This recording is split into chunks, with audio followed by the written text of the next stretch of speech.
Welcome into the Bro 4 Squad podcast. We're here to give you guys another world-famous movie commentary on Ant-Man.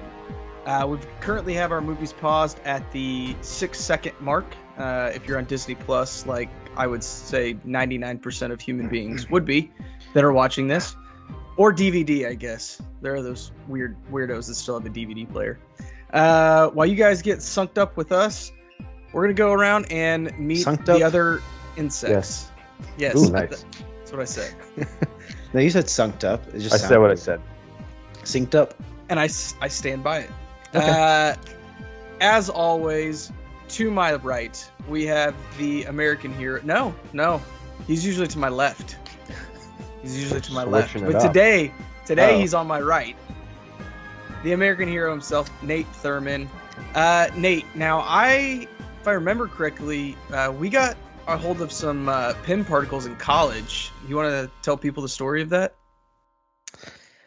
Why you're really going to bring that up on here? That's pretty inappropriate. Well, there was about 20 pounds of butter, 20 pounds of spaghetti noodles, and 8 pounds of grape jelly. I wanted to use strawberry, but grape was the only thing we had involved in this, but I'm not going to go into any further details. God, that was a hell of a night. You can piece the rest together. And to his left, we have Jeff Hornacek, the mayor himself. Now, Horns, hypothetically, if you got a hold of some pin particles, what would you use them for? Good or evil? Or a little bit of both? I've thought about this a lot, and I think I would shrink my dick with them because it's already small, but if I shrunk it with pin particles, then number one, that's just a great conversation piece. But two, now I have an excuse. Oh, it's because of pin particles, babe. You know? It's actually really smart. Steer into the skid. Yeah. All right, guys. Without further ado, let me find my remote, and we are going to hit play in 3, 2, 1. Ant-Man. So this movie starts in 1989, and this, I'm trying to think off the top of my head, had we seen much of the de-aging technology prior to this? Like what they're about to do to Michael Douglas? I think we saw it in Rogue One. Well, that wasn't de-aging, though. That was a whole different person. Because this looks fucking phenomenal, what they do to Douglas here. I'm pretty sure this was pretty early in the de-aging technology. It's funny because they have to age up Haley Atwell and then age down Michael Douglas. Meet in the middle, like Benjamin Button.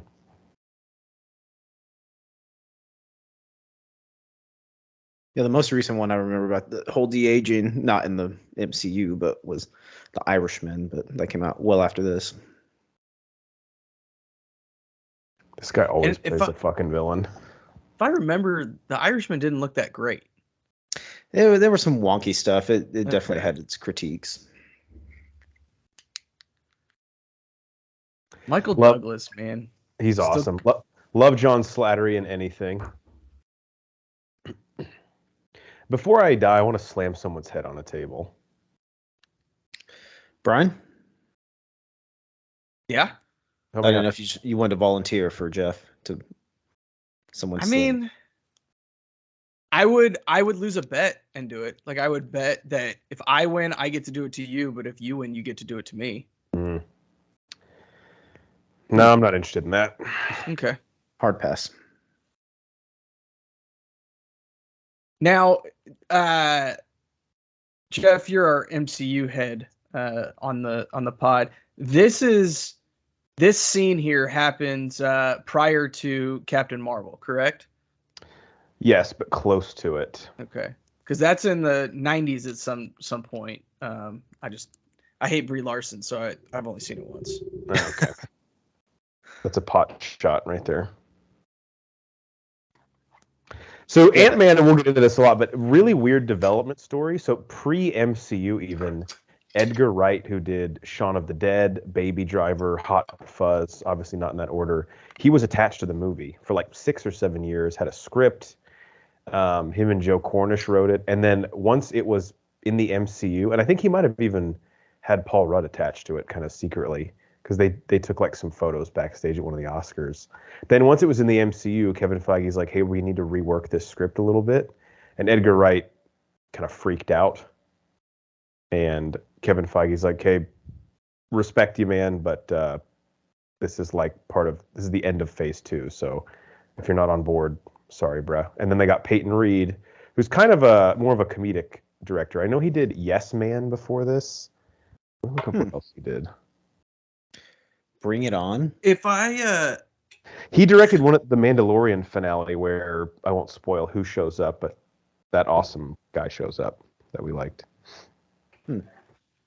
Now, if I'm not mistaken, at one point Ant-Man was supposed to be the first Marvel movie to start the MCU, right? Or did I make that up? Possibly. It's gone through like a really long process because at first it was one of the characters that Marvel was just going to license out like they did with Blade and Ghost Rider and Fantastic Four and Spider-Man and all that. And then it never got optioned and they got the rights back and they were like, well, let's wait.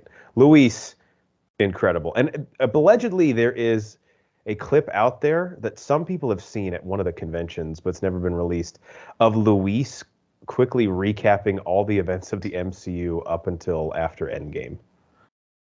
What? Yeah. Which sounds hilarious. Where is this? I don't know. It's like buried in a time capsule somewhere. This is hilarious. Good luck. My dad got deported. He's like, oh, fuck.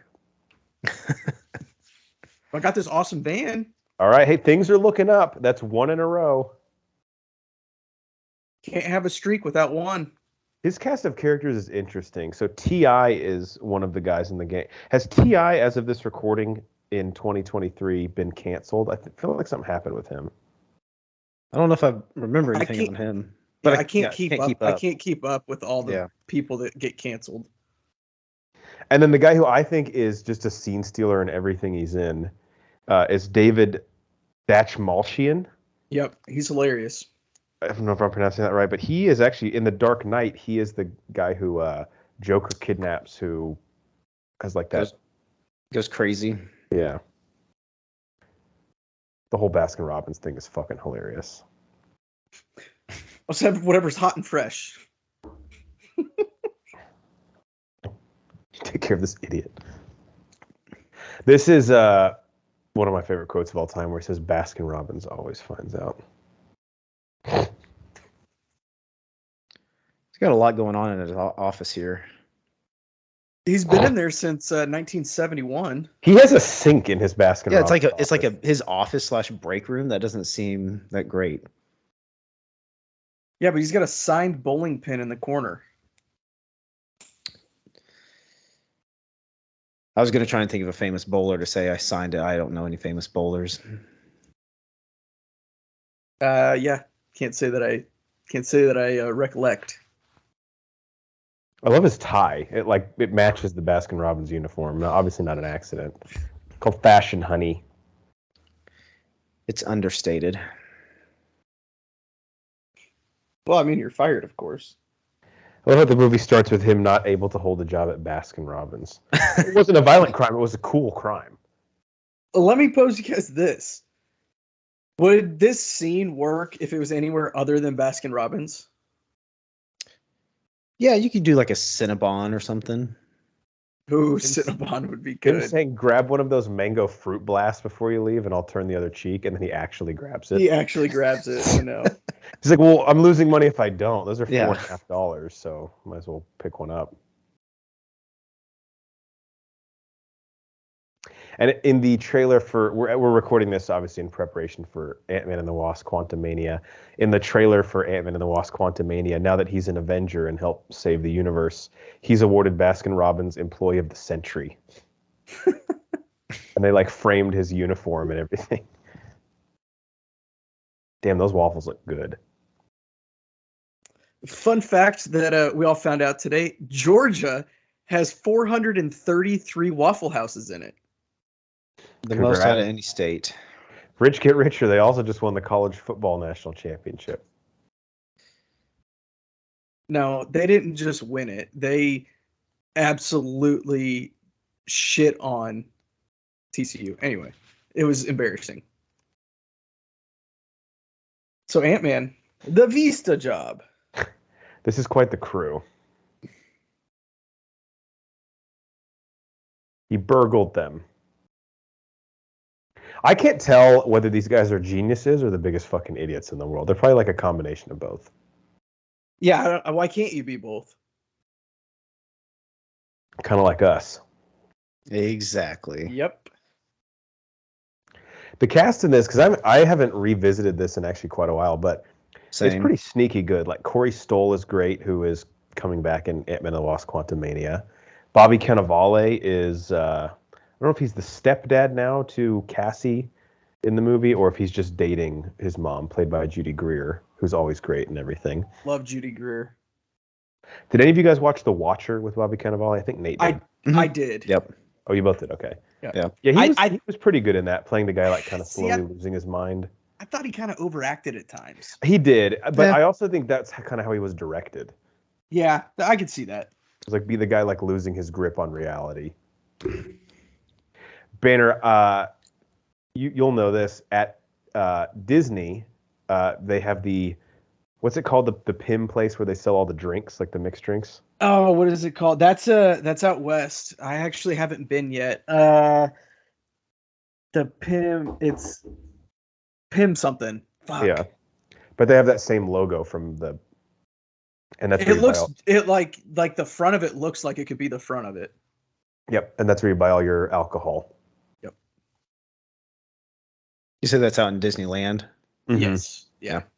It's on the DCA side, or California Adventure. They have an Avengers campus over there now. There's like a Spider-Man ride, I think, and there's a couple other things. Corey Stoll, is he in Succession or Billions? I always get those shows mixed up. It's a great question. I was just looking at him, trying to remember what I know him from. It's not one of those, though. I know House him of from Cards. Ant-Man. He was in House of Cards. That's right. He's also in a really good movie I like with Adam Driver, Jason Bateman, Rose Byrne, called This Is Where I Leave You. That sounds really familiar. Have I watched that? It's real. It's one of my favorites. It's in my top 100 yet to come. That's how much I like it. I don't know if I've seen that one. Connie Britton's in it.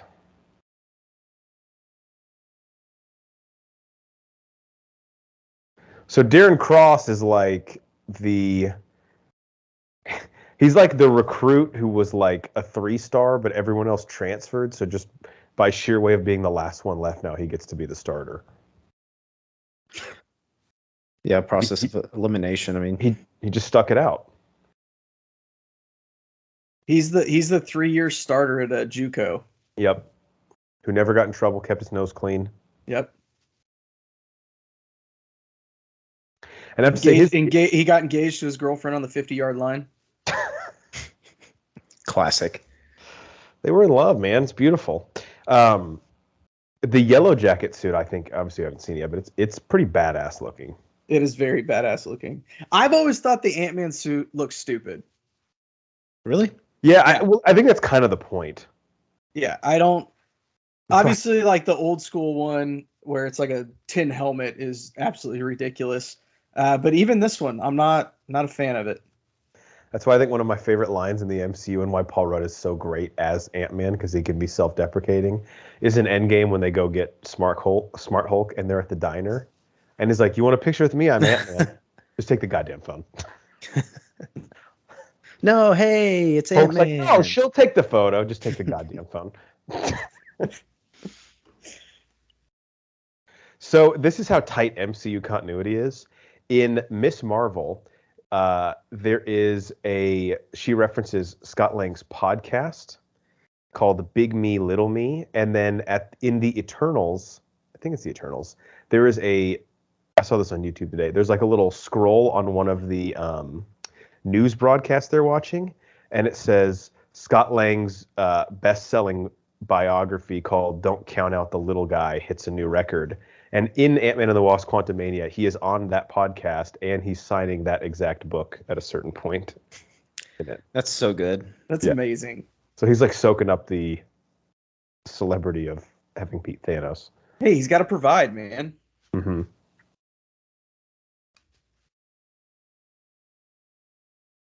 This is the thing that the dentist puts you in when you tell them you just want your cleaning. Like, well, if we put you under this thing, your insurance doesn't cover it, so you can pay us $1,200 out of pocket. I'm good. You know what? I'm in. I wonder if it. I mean, it could be a chicken or the egg scenario, but I'm getting serious Iron Spider vibes from Infinity War with this suit. Yeah. Do they have? Hold on, I'm trying to think. Did they know they were making a Spider-Man movie whenever this one came out? Like, was that already in the Probably works? not, right? I think Right. Let's look it up. I think Amazing Spider-Man 2 was like the same year as this. I know this was 15, I think. Yeah, Yeah. this was 15. So Sony was Um, definitely still like, we're fine. We don't need your help. We don't need your help. so I wonder if Amazing they were Spider-Man like, 2 was in 14, so probably not. yeah, because they were in talks or they were trying to develop a Sinister Six, right? Yeah. Which is basically the whole point of Amazing Spider-Man 2. Yeah. They beat you over the head with it. But I wonder if at that point they were like, hey, we're never gonna get it back, so let's give them an Iron Spider look. Yeah.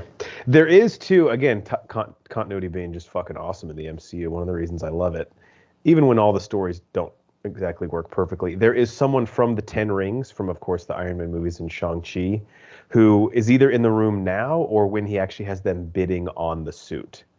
One of the Ten Rings members is bidding on the technology for the yellow jacket.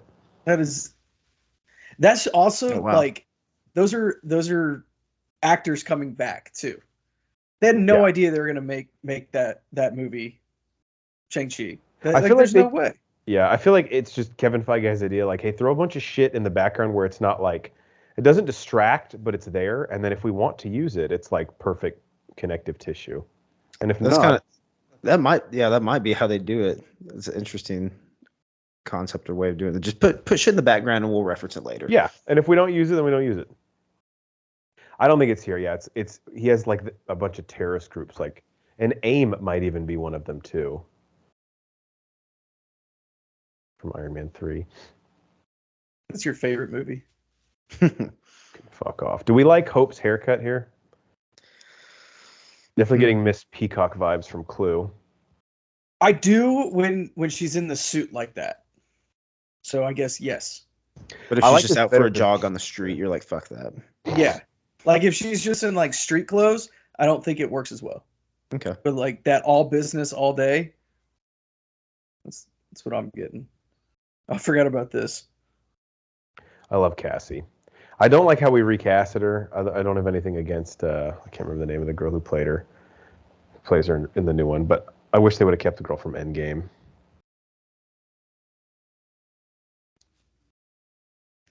It's a rare recast in the MCU. Yes. She is played by Catherine Newton, who was in Freaky with Vince Vaughn, one of my like sleeper favorite movies from the past few years. Banner, if you got your daughter that, what would her reaction be? Honestly, it's probably similar. Yeah, she might He's so love it. ugly. I love him. Yeah, you know how just brutally honest Baby Banner is. Yeah. So she'd be like, "Yeah, this is terrible." But I mean, I guess I'll keep it. Oh, so I didn't realize he had like a. Is restraining order the wrong word, or he just has like a don't visit order? I don't really know how the difference. Yeah, I was Yeah. trying to piece that together on my side too here. I don't know. Yeah, I don't know what it's like. He doesn't have visitation. Is that like he doesn't have custody and has no visitation? Boom, lawyered. Is Randall Park? No, Randall Park isn't in this one. He's just in the second one, right? He's just in the second one. Yeah. Damn it. They have some really funny exchanges in Ant-Man and the Wasp. I thought he was pretty good in WandaVision too. Yeah, definitely. Yeah, I liked his role. I'm gonna look it up. I wonder if Judy Greer is in the third one. If not, she should be.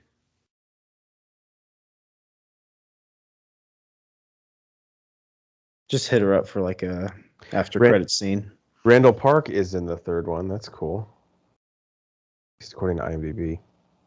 He's still driving that van. They just have like one van between the four of them in that apartment. Yeah. We need to make a schedule so we know when we can use it to go get groceries and things of And that. guys, don't be late coming bringing it back. We all have things to do. You've noticed we've left 15-minute blocks in between when we have it. And, be kind. Once you get it back, How make sure it has a full tank of creepy is gas. that? All right, let's get a protocol situation here. Forget about the fact that Darren Cross might be about to murder this guy. If you're peeing in one of the stalls, do you need to close the door behind you, or is it like basically a urinal so you can leave it open? I think you close it because let's say someone's coming in and like prairie dogging it and they see that door open, you give them false hope that they've got an open stall there. That's a good point. I think you need to close it. And I can't really defend it. That's gross. Even because you would just, at a urinal, your ass is just exposed to, not your ass, but like the back of you is exposed to everyone. But it just feels weird being in one of those stalls and it's not closed. It does. I say open, but I have had what Banner just said happen to me before. Yeah. While I left it open. So is he like trying to get with Hope right here? Like, are they an item? Or they they might just even have fucked a few times after like a few work happy hours. Okay. Because she'll do whatever it takes, Brian, to get the information she needs. She's dedicated to the game. Did she have to let him eat her ass though? I don't know. I mean, hindsight's 20/20. It's his thing. What are you gonna do? He was pretty insistent. And as far as the rest of the world knows, she's not estranged from her father, because obviously Hank Pym just showed up. But she, like other people at Cross Industries, especially Darren, think that she kind of hates her dad, even though that's really not the case. Well, and if I'm not mistaken, or maybe I made this up too, didn't she actually hate her dad until she realized how close Cross was to mimicking the Pym particle? Possibly. Yeah, I know they definitely haven't had like a perfect relationship, especially with what happened to her mom. And I don't believe Michelle Pfeiffer was cast until the second one, so I wonder if I know Janet's referenced and shown in the Wasp costume in this, but we never see her face or hear her talk.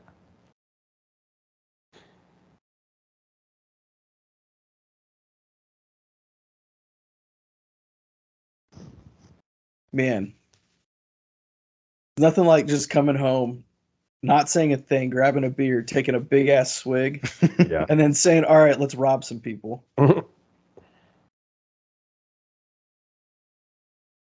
I like how they button. This is like the best thing when he does these little flashbacks. There was a rosé that saved the day. It was delightful. Fucking hilarious. It's the wrong details. That's a good quote. I don't like reds, but there was a rosé that saved the day.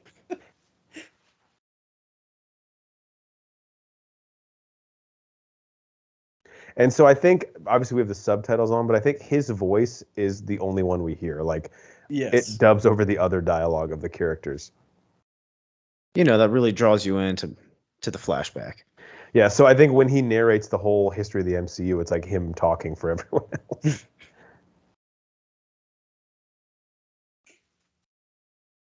What are they tell our colors to tell you to tell me this kind of safe?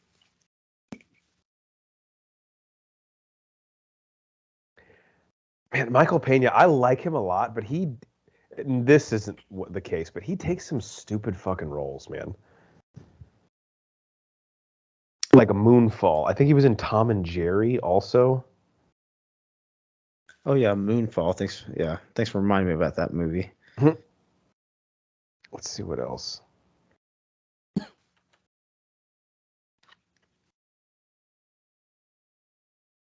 He was in that movie Secret Headquarters with Owen Wilson. He was in Tom and Jerry.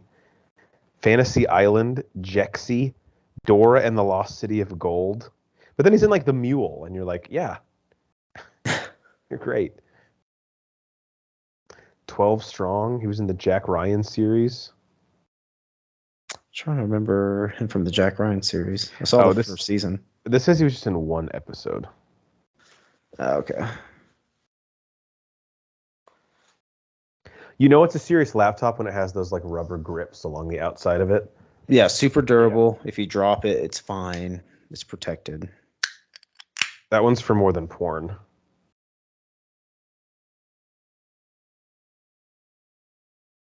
I saw them working on their van earlier. I don't know what upgrades they made.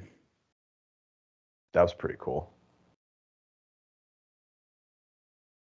A little unnecessary. Parkour.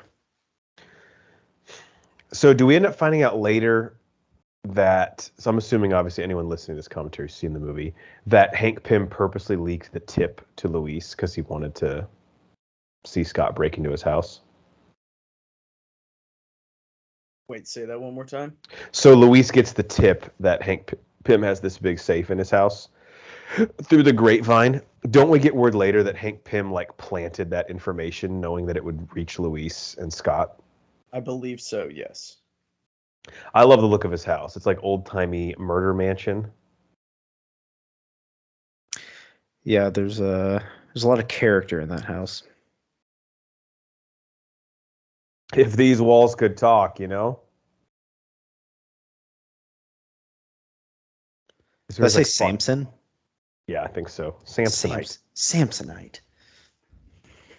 So the safe's like too old, right? Yeah, they have to get past the finger scanner first, right? Mm. Yeah. Would this work? I In don't my know. experience, no. Yeah. How much experience do you have in this? 7.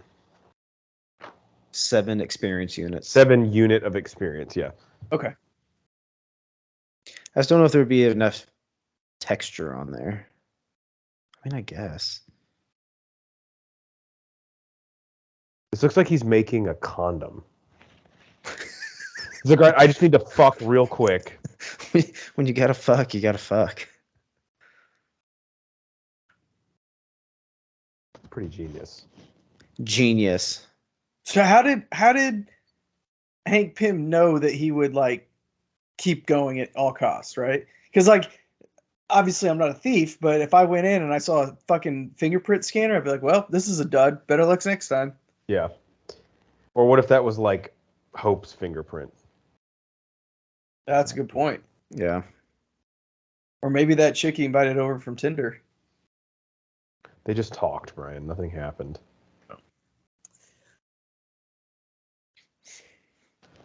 Old lady, she threw necklace into the ocean. Check out our Titanic movie commentary. Yeah, that's a good one. That's an old timer. That one gets pretty heated in the defensive Cal. It really does. We haven't done an in defensive villains in a while. We haven't. That's true.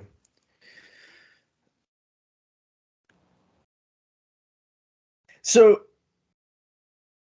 if I'm understanding right, he set that timer for 20 minutes. So they only have 20 minutes to do all of this. So he broke into the house, he created a fingerprint, found all of the supplies and everything. Well, I'm wondering what's that based on? Like, do they know where Hank Pym is right now? Because that would seem like important information when They said he's out of town on vacation for a week. Oh, got it. Yeah. I always like this. When I was watching it live, I was like, is he going to like take a nap? Like, why does he get the air mattress? Yeah, he's very, very quick at falling asleep. This is pretty genius. And honestly, he's just lucky that he had all this stuff around, right? I don't have that shit laying around my house. Now, did he explain like actually what he was doing? Just now? Yeah. Yeah, he said he put liquid nitrogen, or sorry, he put water into the safe and then used liquid nitrogen to freeze it because ice expands, metal doesn't. And so it basically just busted the lock from the inside. How he had the pump to blow up the air mattress, I don't know. You had to think. I gotta do this with my mouth, so I might pass out. And again, though, he only has 20 minutes to do all this. Yeah, I think he's still good. Anthony, kind of the star of the show here.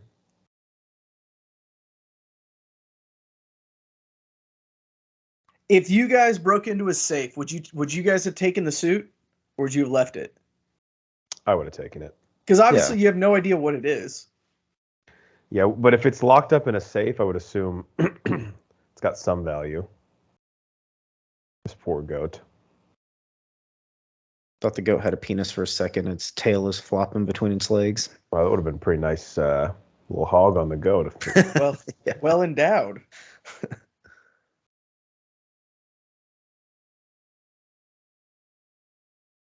Experiment 34C, is that like a bra reference? Are they making a boob joke? Yep. Perfect size cup.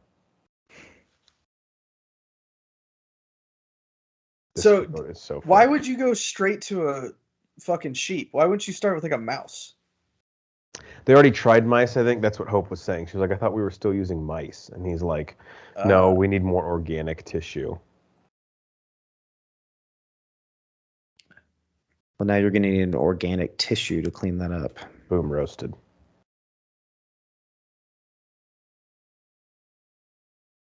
Another goat. They're just objects to these guys. Just fucking line them up and wheel them in.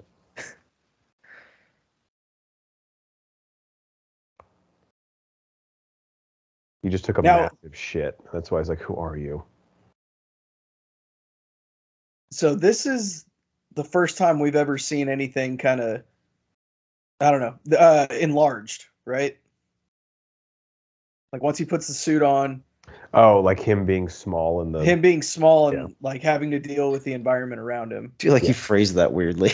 I did phrase it weirdly. First time dealing with things being enlarged. Halfway through, I realized I was lost. But because I don't think he makes the Earth larger. I think he makes it small. It's like everything else stays the same size. It's all about perspective, man.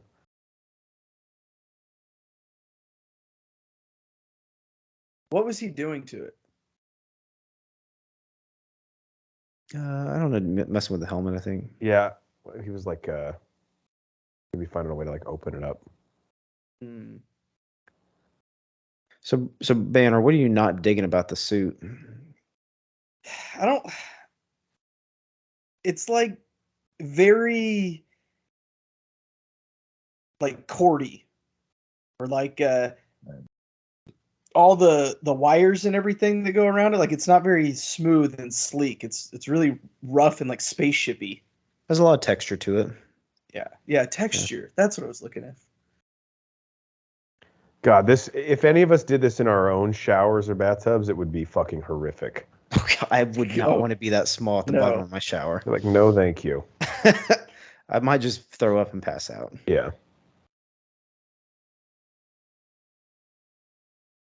Oh, he's got Man, if he had one of those finger skateboards in there at this point.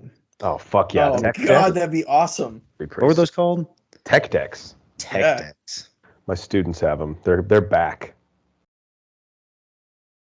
Luis is a bath guy? I guess that makes sense. I can see that. I mean, man's got to relax. Yeah. He definitely seems like a bath bomb, red wine kind of. Actually, no, he doesn't like reds. He doesn't like reds.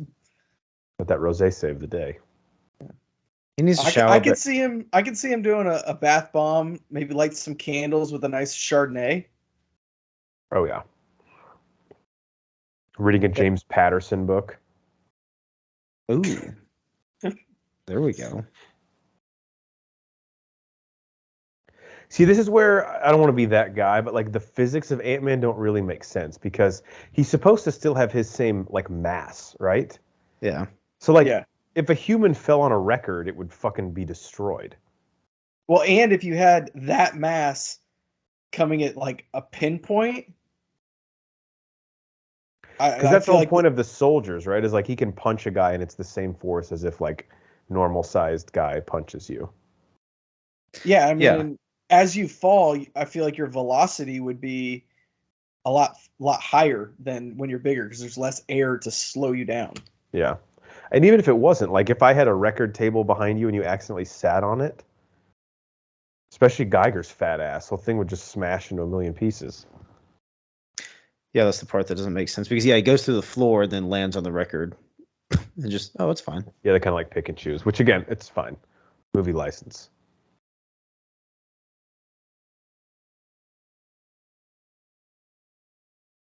This That's motherfucker's terrifying. ugly.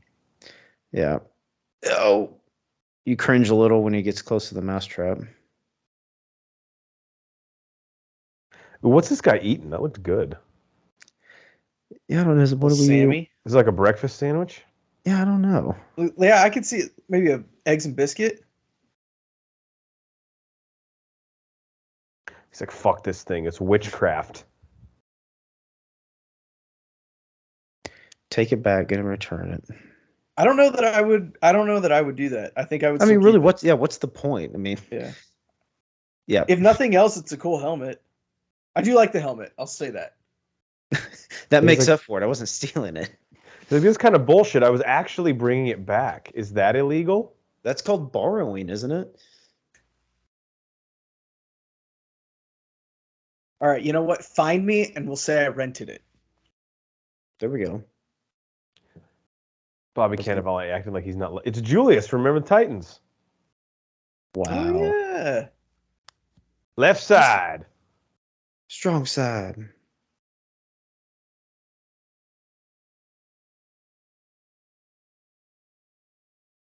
Michael Douglas is great. Is he kind of the first? I don't know how to say this, but older great actor that joined the MCU. That like 10 years ago. No, I guess Anthony Hopkins did. Never mind. Yeah, and then Jeff like Bridges, on maybe. yeah, Jeff Bridges, and then on a lesser level, maybe like William Hurt. Yeah. Yeah. Rest in peace. God. But now he's replaced with Harrison Ford. Which is God, that's awesome. Yeah. It's going to be Red Hulk. Kind of surprised Ford wanted to do that Yeah, he just must love money. with the mocap and stuff. Damn, she got a fuck ton of money.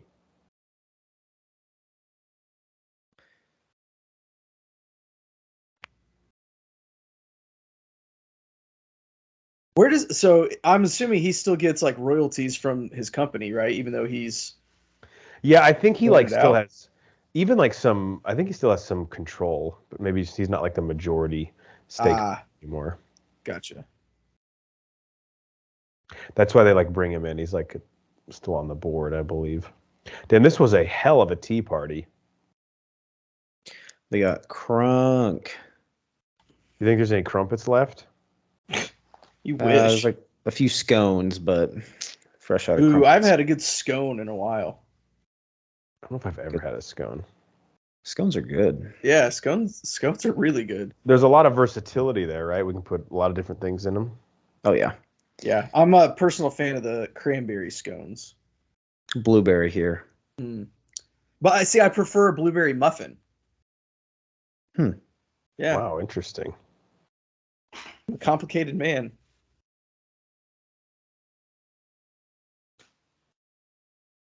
I don't know why, but I love the little animation and then bringing his small suit out. So funny looking.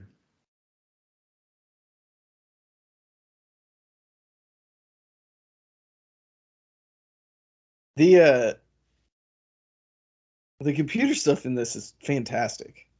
Yeah, especially going back to That is Michael the Douglas's de-aging and all. tiniest orange juice of all time.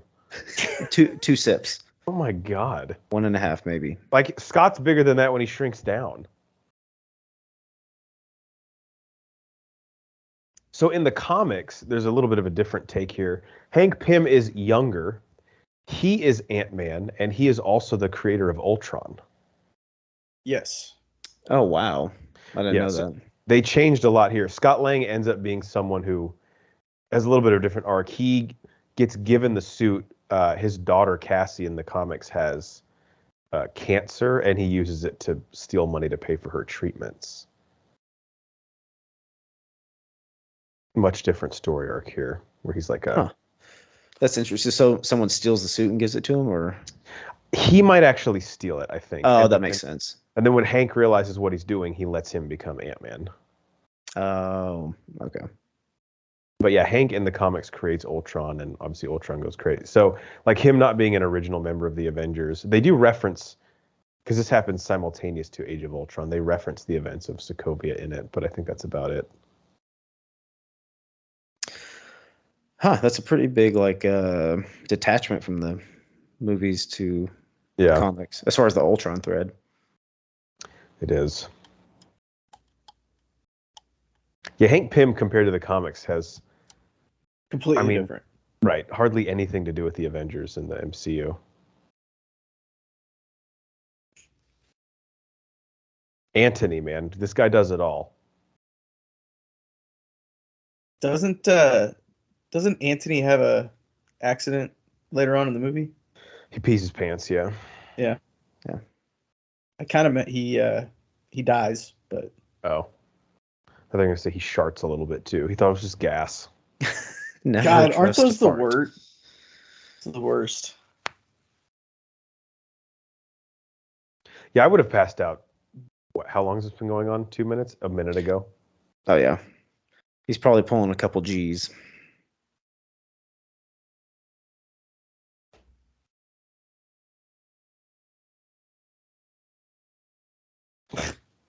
Not wakes creepy. Up. She's just staring at him. How long has she been watching him? Like, obviously you don't know when he's gonna wake up. Yeah, it's kind of weird. She's just standing there. She's not even sitting down. She's just been standing all night. And can you hold your phone vertically like a normal person? Yeah. She's answering Never emails. see anyone text like that. Oh, they put him in pajamas. That means she saw his dick. Yeah, someone had to change him. Yeah. And, I mean, he probably pissed himself falling from that high and passing out. We have had a lot of talk about losing control of your bowels. Yeah, that was seems to be the motif here. This is a really interesting last 5 minutes or so. When was the last time you shit your pants? I'm good for that about twice a year. It's true.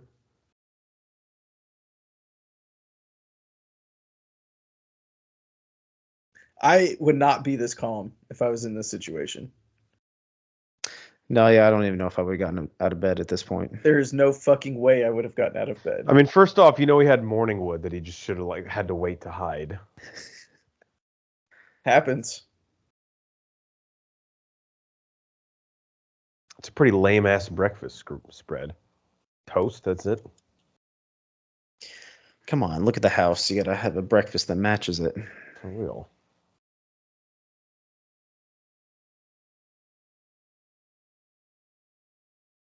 Are we sure this is breakfast time? Maybe that's just like a snack, like it's afternoon. We don't know when he woke up, right?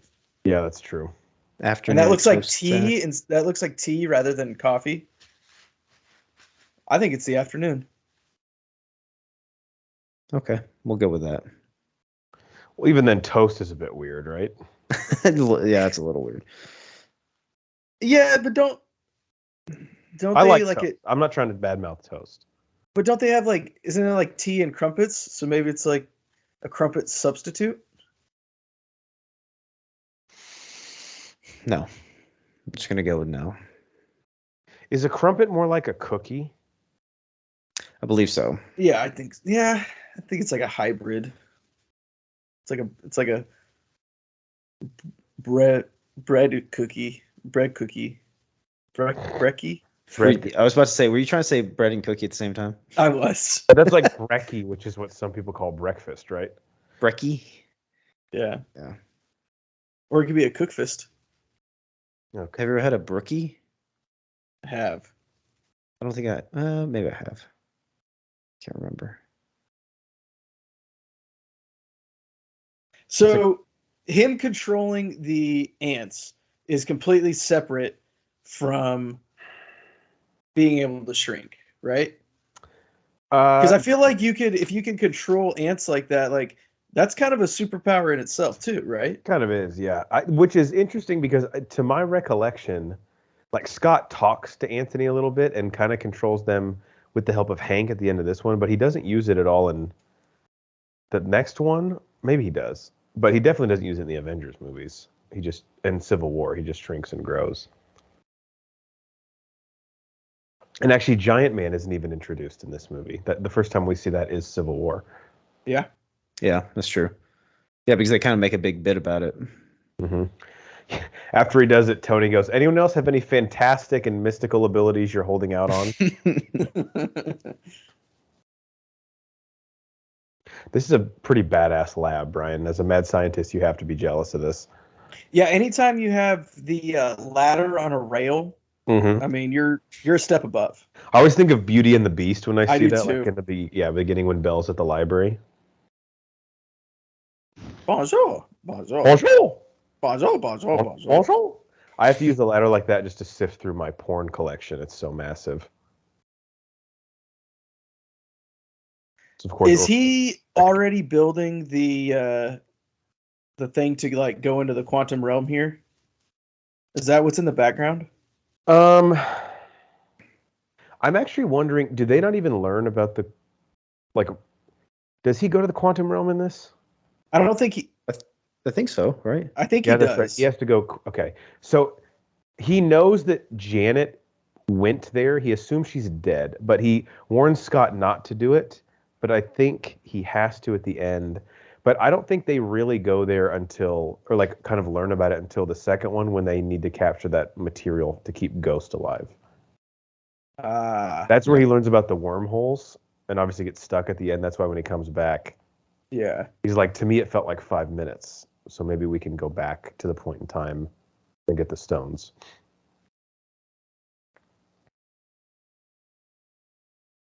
you want to save the world on the plot to Back to the Future?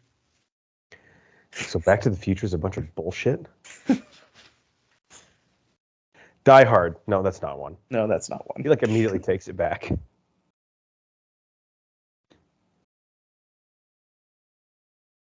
So is this same time? Because if that's the case, then this is breakfast, or is this the next day? This is next day, clearly. Gotta be next day. Yeah, gotta be next day. Love how honest she is. Hope you don't catch him. Back to my Cheerios. It kind of sucks that she isn't like gonna be old. Well, she might be. Would she be old enough to play her? I don't know. It's a good question. She looks. Because she's lot fantastic in these. She's great. She looks a lot like Morgan Stark, I think, too. Yeah, she does. How many fucking goats is Darren just gonna eviscerate? At least one more.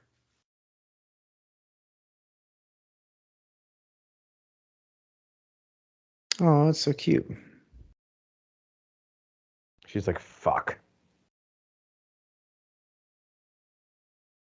Cut your nails, bro. Oh, that was rude. Why? Why would you do that? I don't know. Why would you flick it? Like you just like to prove that it's alive? It's fucking walking around. He's a dick. Yeah, he's just an asshole.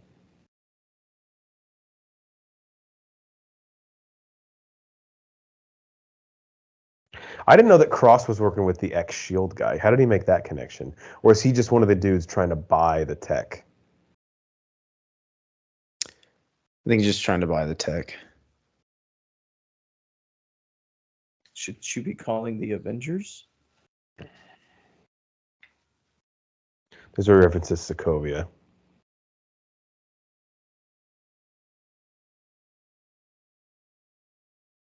I believe. Yeah.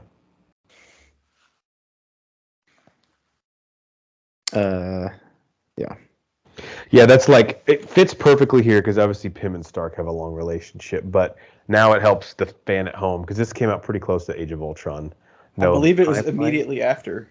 Yeah. I think this is the next movie. No, the timeline, and then of course there's always those people out there like, when you have a connected universe as great as it is, like, why doesn't so-and-so just fucking show up? Like, because it's not their movie, dude. Like, I mean, you want to have 30 people in every single film? It's like the people that criticize like Harry Potter because it doesn't talk about them going to the bathroom in the movies. Well, like that's just a massive plot hole. Yeah, there's no way around that. Okay. You're part of the problem. Yeah, if you just have everyone jumping in and everything, then you get She-Hulk. God, don't remind me of that. We don't want to talk about that. Yeah, we don't. She-Hulk made Moon Knight look like Godfather Part 2. No shit. Moonlight wasn't that bad. Now.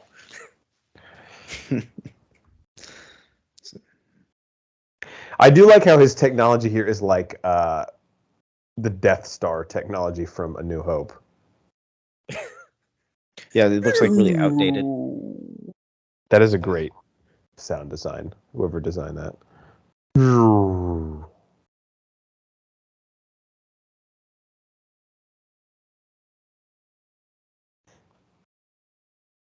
It's like War Games technology. He's got a light bright and a Super Nintendo in the background. He's shrinking stuff and jumping into quantum realms, and he's got 1980s technology here. He's got a stack of floppy disks. This is my gaming corner, and this is the beer fridge. Oh, that's pretty sweet.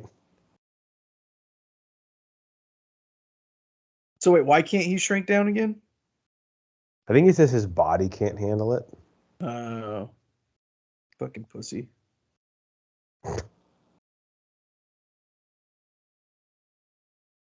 He's old, Brian. Damn it, Blue was old. That's what old people do. They die. Sorry. It's like an 80-year-old woman next to him. Sorry.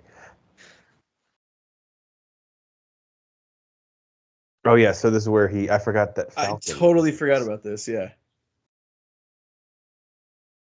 But what does he need again? More Pym particles? No, it's like it was some sort of like device. Okay. Because this is when he goes to fight Falcon, right? Yeah. But yeah, the training montage is cool. He's like learns to go through the keyhole, right? Yeah. Mhm. Yeah, see, her haircut's not working for me like this. Just Saturday lounging at home. Yeah. New boot goofing.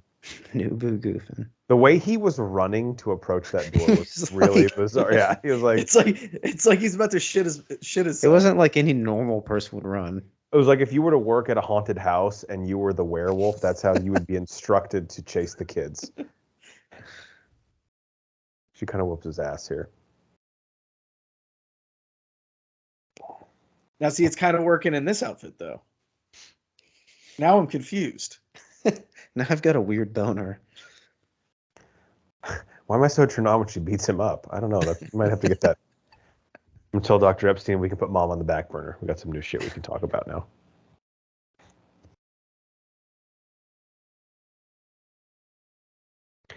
I thought for a little while that, I mean, it obviously is a wig, but when she was like meeting with Darren Cross, I thought that her hair like this was a wig to like somehow disguise herself, but that wouldn't really make sense because she is Hope Van Dyne at all times, so it wouldn't really do her any good to dress differently. It's a double fake. Yeah. I thought he was eating Chinese food. Had some chopsticks out. Yeah. Sushi was half off, so I just picked some up at the store. Grocery store sushi, Scott. Hey, don't knock it till you try it. If you catch it at the right time, it's pretty good. It depends on the grocery store. Yeah, I actually had grocery store sushi for lunch yesterday. Out of necessity, I left my lunch at home and had to run to the grocery store, but it was fine.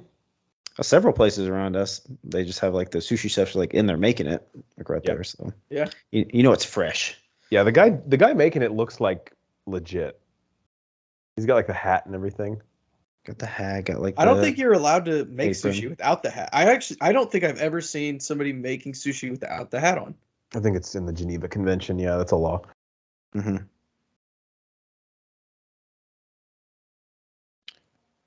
Oh. We got this little guy here. Does this look like a fire ant? This is the electricity one, right? Oh yeah. Nope. You know, there's a good effort. Just throw it out there, just in case. That was a lot scarier a second ago.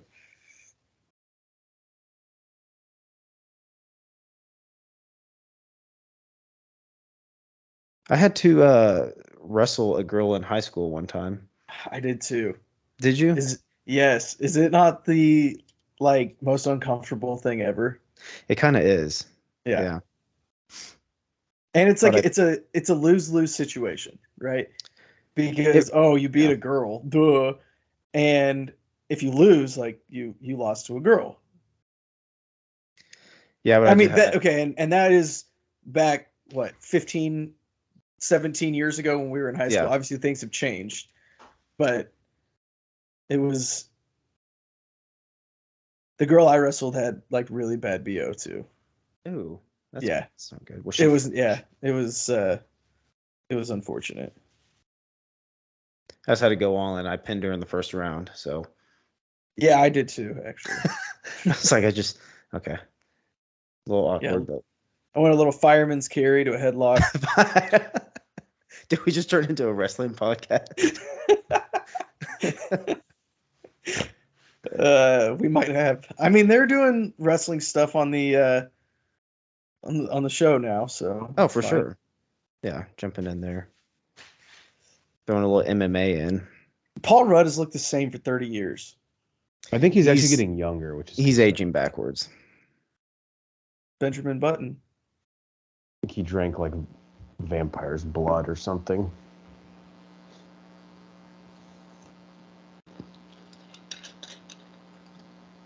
Those hands look like little gummy bears. I want some gummy bears now. I saw, this is like so Paul Rudd. There was like some interview he did like a few weeks ago, and they were just talking about his career. And this guy says to Paul Rudd, he goes, "So let's talk about Clueless." And Paul Rudd goes, "God, I really want to see that movie." That's so great. So subtle.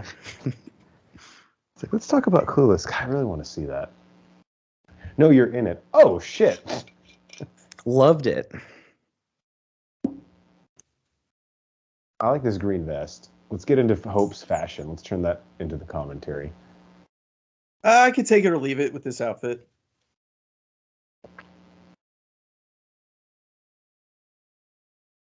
Way too much sugar in there. Yeah. Like you want some coffee with that sugar? Jesus. 4 or 5 cubes. Must be Folgers. Gotta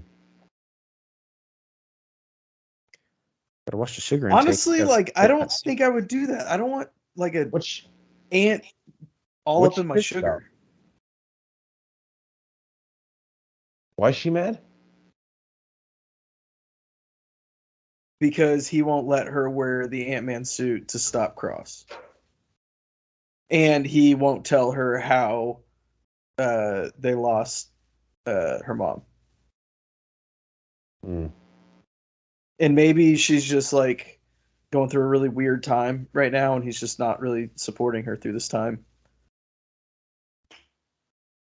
So she said he's doing this for his daughter. I'm assuming Hank said he's going to pay him to do this, or is he doing this just like if the Yellow Jacket gets into the wrong hands? Obviously, we're all kind of at risk here. Yeah, I don't know if there's any money exchange. I think it's just for the greater good. Yeah. Yeah, I don't think there's any financial transaction happening. Okay. You sound like a prostitute trying to explain your work to the police. No, I give hand jobs in cars out front of Waffle Houses all the time. No money exchanged. Well, that's pathetic then. What would you have set the over-under at Waffle House getting mentioned this pod? Because we just hit it twice. I would say 0.5. Yeah. But I think it would have been good money in Vegas. Like people, I would say that's good value. Banner, what are you drinking there? This is a Florida Man Cigar City Brewing. It is a double IPA, and my God, is it strong and very hoppy. When you said Florida City Brewing, I was like, that's a company, not a drink. What are they making? That sounds delicious. I like the label. Yeah, it's really cool. Cool cans. It's also 8.5%. Oh, wow. Get you some. To go. Yeah, it's definitely a one a night thing because it's pretty heavy. Can I make a comment that's not going to go over well? Oh boy, I don't like Johnny Walker Black Label. Oh, me either. Yeah, I don't hate it, but it's got like it's not my first go-to. Yeah, it's got like a smoky taste, but not like in a good way. It smells like after you've been sitting near a campfire and you can't get that smell off your clothes. I completely agree. I tried it a while back, and I was like, dang it, I really want to like this, but I can't. Yeah. I like whiskey, just not this.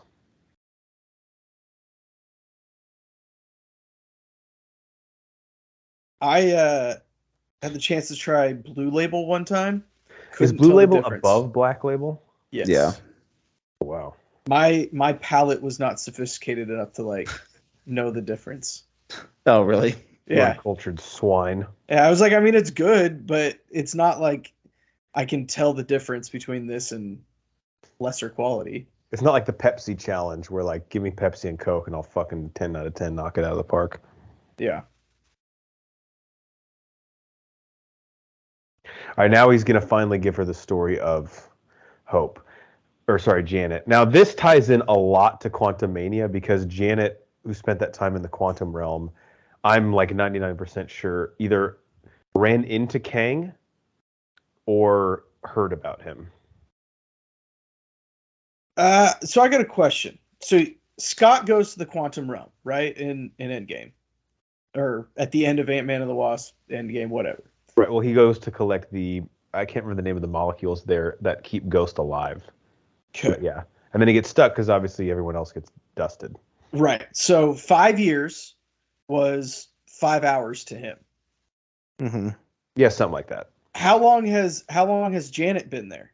Because wouldn't she not age as fast? And so wouldn't she be younger than what's her face? Yeah, I think they did explain that. Like, she had some comment where like she went through a wormhole that like aged her at one point.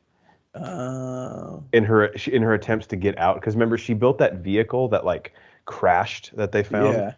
So she was like there long enough to where she was like would get like maybe partially part of the way out, start aging a little bit, and then it would crash again. Okay, I can see. So she would accelerate it, and then it would like stop, and then accelerate it. I think she makes a comment like she might even be older than Hank now because of it. Because she's like I think she makes a comment like if I would have failed one more time, I would have gotten so old that I might have died, or something. Mm. Yeah, that makes sense. My asking the question is solely based on the Lightyear movie. Mm. But I do love the line. Sorry, real quick, Manor, in Endgame where Tony shows up after he knows that the Bruce has failed on his own, and he goes, "You tried to push Scott through time, and instead you pushed time through Scott."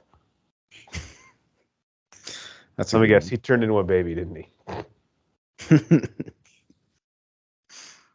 But yeah, Banner, Lightyear. I think Lightyear kind of got shit on. Again, the development of all these movies is like we never know how long they take. But we were kind of like, dude, really another like time travel movie? Yeah. They're really all about the tea in this household. Big tea fans. The tea budget in the Pym household is like 12% of their income. That's a fuck ton of tea because he's rich as hell. Yeah, and tea is cheap, so to show you. I also saw. I had to stop this video because it was about to spoil like all the cool shit in the movie from Quantumania, because apparently it's like an Avengers level movie in terms of what it introduces with Kang, and supposedly we're gonna finally get like the story arc set up for the next two phases. But so Cassie in it, the device that they're like working with in the beginning of the trailer, was one that she built during the 5 years that Scott was in the quantum realm, and she was using it to try and contact him. Mm-hmm. And so she knew he was in the quantum realm? Yeah, I think she had been told like he was sent there, and then like everyone got dusted, and like they don't know how to get him out. Only Hank did. So that's why she built it, was like to try and contact him. And she just knew how to build this thing, or did she have like schematics? I think it was like not functioning really, and then I don't know. So I'm sure we'll find out in the movie. Like someone probably, like Hank or someone probably helped her build it, not really knowing what it was.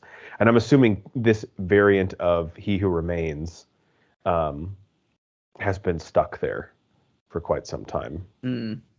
And he kind of lures them in because Hank and Scott can get him out.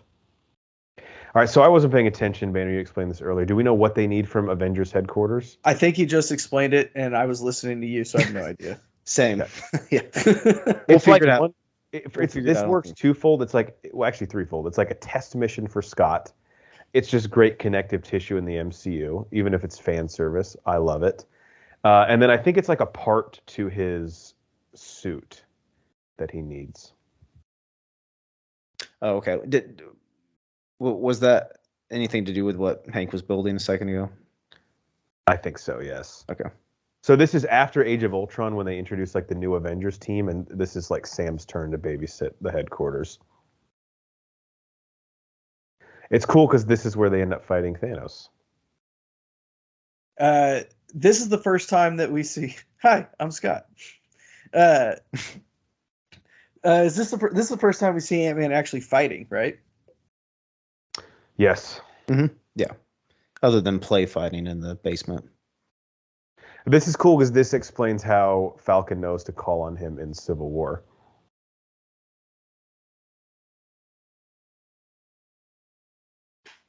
Do they like exchange numbers after this? Like, how does he know how to get in touch with him? I think Scott made his MySpace top 10 friends. Wow. That's huge. Now he was like 9th. Let's not relax. Okay. Isn't that crazy that you used to like literally rank your friends on social media? Yeah. Like, what in the fuck? It's not a popularity contest. Well, it kind of looks like it is. Can you imagine being Anthony Mackie like filming this? Because obviously, like he's fighting nothing. Yeah. Yeah. So Adam McKay actually he was a co-writer on this script, and I think he had a quote where he was like, I had a couple Avengers in it, and Anthony Mackie was like the one dude who was like, oh, I'll definitely be in this movie. Anthony Mackie's like the most down to play ball of any of these guys. I love Anthony Mackie. He's also like Sam Jackson. He's like, I'm not stupid. I like money.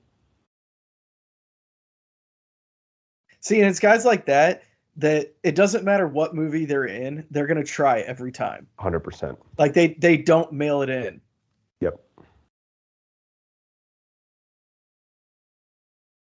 Like this was probably 4 days of shooting for Mackie. Made probably what, like 150K? I love one of the stories I've heard a couple times about him. I think he does this on a lot of sets, and he did it on some of the Avengers movies as well. But he'll bring like a fishing pole and like fish in between like takes if they're outside. I think it was mainly just that one movie, but nice. So he's like, all right, guys, I got my. He's just like, you see Falcon just fishing. Yeah. Like in the river. He's like full costume and everything.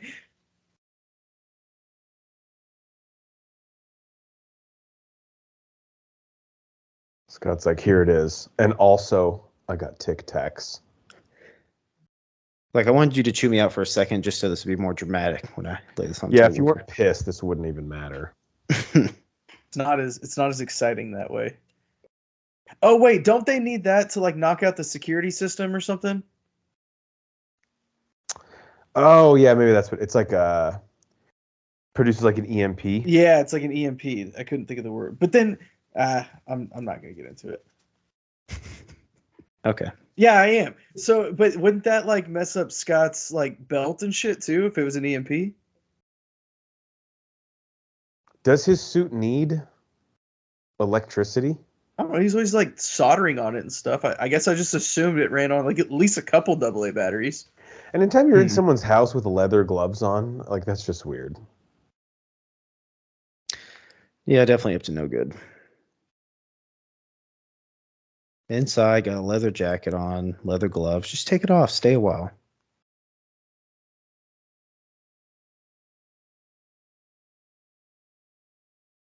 This is one of those scenes where, like, even if no one is fooled. Like, if the character of Darren Cross leaves this exchange and doesn't point out the fact that he sees the blueprints for his headquarters on the table, even us as the audience knows that he knows. You know?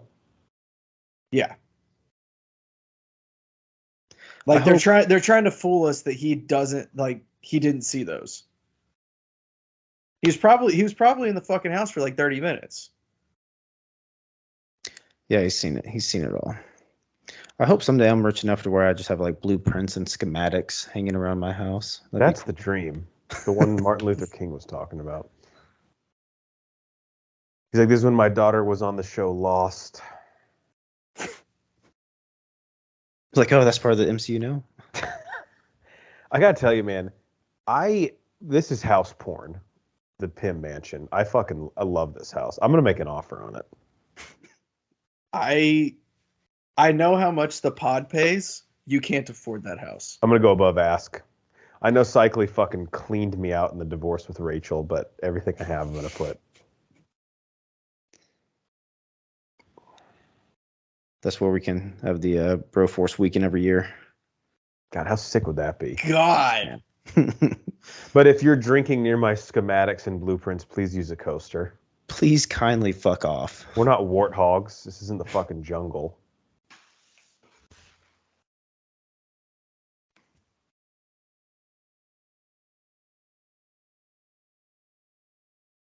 She's clutch here to like keep her shit together while she talks to him. Yeah, because I gotta say, she has like, if I'm looking at this script from like who has the most meat on the bone, I think Hope does. The shit with like her dad's relationship following what she doesn't know about her mom, but then she's also like, all right, I'm gonna be a pro and I'm gonna fucking nut up and just try and do this. I mean, being the double agent's always the worst, right? But see, is Darren also fucking with her? Like he knows that she's not really on his side, right? I don't know, man. I don't know.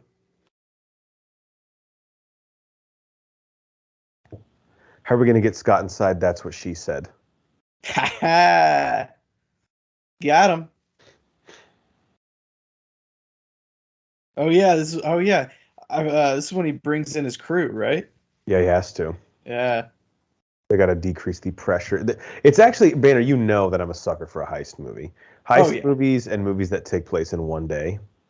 My two, like, the movie can be dog shit, but if that's the premise of it, I'm in. And if it's a heist movie in one day, the entire thing, that's your wet dream. Is there a movie out there like that? I guess Ambulance is kind of like that, right? Oh, there you go. That's why and it's fucking awesome. Yeah. Because the best part about the heist is the planning of it. That's like the coolest fucking scene. That's what gets me rock hard. Two smoothie machines. What did I miss? So Darren got suspicious and he called Hope and said, we're going to add full body scanners at every entrance and exit. And Scott said, there is a way I can still get inside. I can go through the water main, but we need to turn down the water pressure. And that's when he said, let's call in my team to help plan the heist. And then I was saying, you know how much I love heist movies. Yeah. See, all the schematics and blueprints are coming in handy now. Aren't you glad we didn't throw any of these away? People said I was hoarding. How would you even get a blueprint? Like, where do we... No idea. If you're like an architect, maybe? Like, if I showed up at, like, I don't know, like an office. Let's say I worked at an office, right? And I show up at the office and I'm like, I need the blueprints to this building. No one in the office would know who the fuck to ask. And also, they're not just going to give you the blueprints. Correct. Yeah, they'd be like, that is... To say that's a red flag would be the understatement of the century. What are you planning there, guy? What if you're like building a house from scratch? Would you have blueprints then? You'd have to make them, right? Yeah, you might. Maybe you have like a contractor who drew them for you. You trust a contractor over yourself? I'm an architect on the side. It's my hobby. Reminds me of the Parks and Recreation line where Ron's in like a Home Depot or something. Someone walks up to him. Can I help you? I know more than you. Oh my God, that's like an incredible. Yeah, I know more than you. So Hope, when Civil War takes place before Ant-Man and the Wasp, does this movie end? And obviously you could say, Horns, why don't you just fucking watch the last 30 minutes and find out? But does this end with him and Hope romantically involved, or is it like she just is more affable to him than she is at the start of the movie. I think they're a thing or about to be a thing. Oh, Banner, we got a guest behind you. The newest family edition. We do, yes. Daddy. Oh. Very sweet. As Scott is kissing his daughter goodnight. How perfect is that? Wow, how kismet. What's kismet mean? Means like how I don't know how Apropos? apropos, yeah, there we go. How do you spell kismet? That's a great question. I've said it many times. I can't spell it. Can you even get me in the ballpark? Like, are we looking at K-I-Z or is it like C-H-I? I got a new puppy, and look at the cup they gave me. What? What's your puppy's name? I'm Teddy. I love that name. He's so cute. They're the two best friends that Anybody could could have. Does Teddy like treats? Yeah. I knew it. Does he like naps? Of course. He always naps when we're eating dinner. Oh, yeah. Always. Lorelai, be honest. Have you snuck him some of your dinner? No. I won't tell your dad, I promise. Just once, maybe? You did just one time, didn't you? No. He just like bit my jugular. I got him. Illegal cuteness. What if he jumps in the water, man? It's just instantly like someone pooped almost directly in this. There's no way. There's no avoiding that. Look at Teddy. He just said utilities online. Like what utilities are we What? talking about? You got like Why would we need an update on that? Electricity and sewage online. You just randomly update me on that, like throughout the day. yeah, like we got it hooked up. We're ready.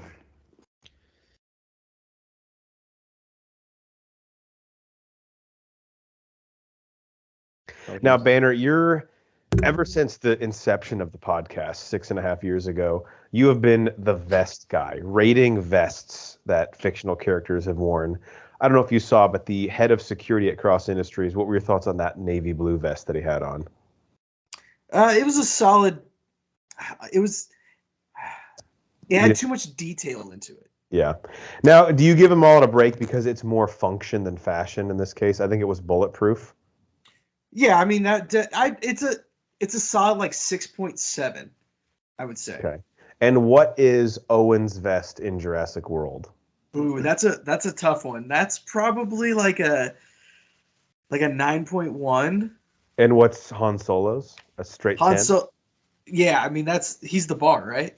Yeah. Everybody's chasing him. Oh, so he's a 10 out of 10. Yeah, I don't think you could top that vest.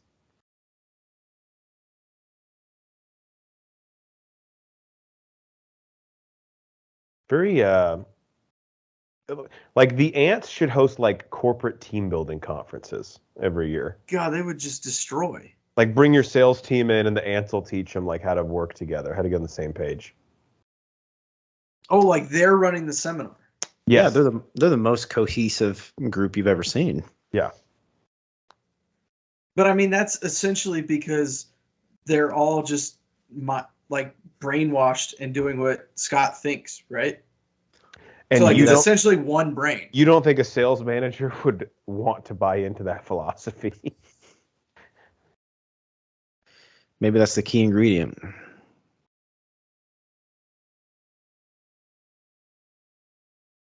This guy is like a bagged cereal Scott Kahn. I was interested to see where you're going with that. Yeah. I was trying to think of like, I should have said like oat milk. Scott Kahn. I'm a big fan of the oat milk lately. Oat milk is good. It was Yeah. really good.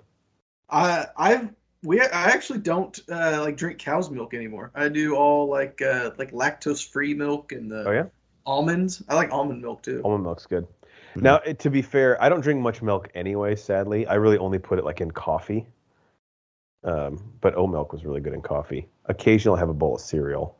Yeah. And with oat milk, it's still solid. Yeah. I'm a fan. When I was a kid, though, I used to drink the milk after. Now I just pour it out.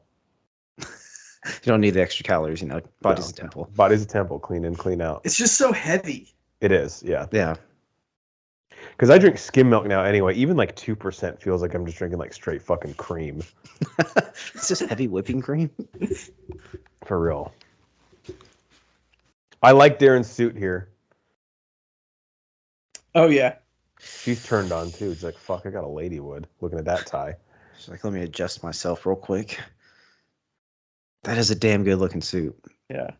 Yeah.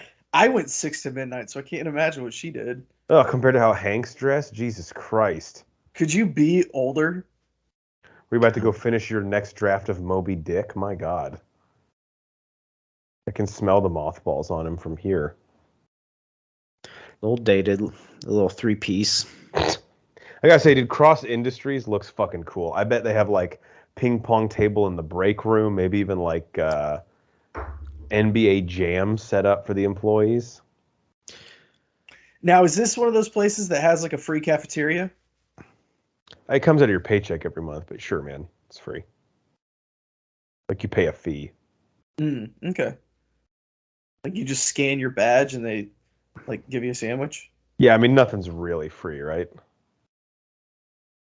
You're paying for it somewhere. What kind of entrees are we looking at in this kitchen? Look, if I'm being honest, it's mostly cold sandwiches. Okay. But on Fridays, they will have like a hot food bar. Once a month, though, they bring in pizza for everybody. And bagels every other Monday. Yep. We can rattle these off so quickly because we've all actually worked in places that did this shit. Yeah. What do they bring in for us?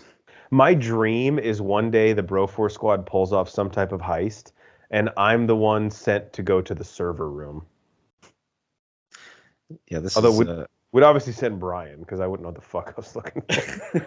I'd be like, well, I found lights. Something's lighting up. Should I unplug that? No, you gotta hit the button. Well, which button? There's only one button. But guys, I fucked up. I was actually standing near a fridge. Somehow I got next to a vending machine. I pushed some buttons, nothing happened. But I did buy one of those honey barbecue Frito-Lay's twists. If anyone, I won't eat it if any of you guys want it. God, that's the only place you could find those. Yeah, you can only get them. You can only find them in vending machines. No one has ever seen a great normal snack. size bag of those. Are these ants sacrificing their lives? No, I don't think so. I think this is what happened to my Fossil watch. That's why it went out. The server room at Fossil went down. Yeah.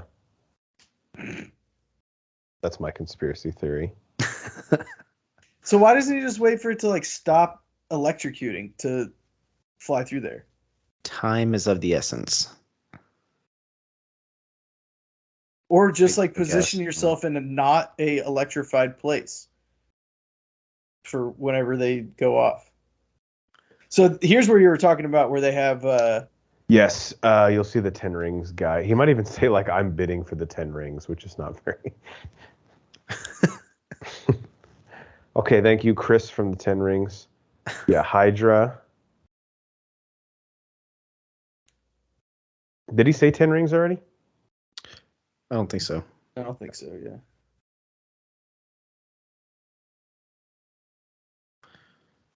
There we go. Wait, have they done the bidding yet? Not Because I know I think they're in a not that different room when they do it. There is a scene where people are like raising the amount that they'll pay for it.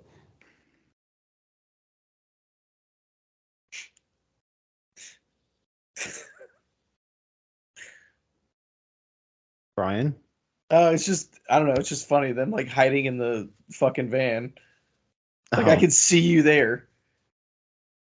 We've all been in that situation before. Yeah.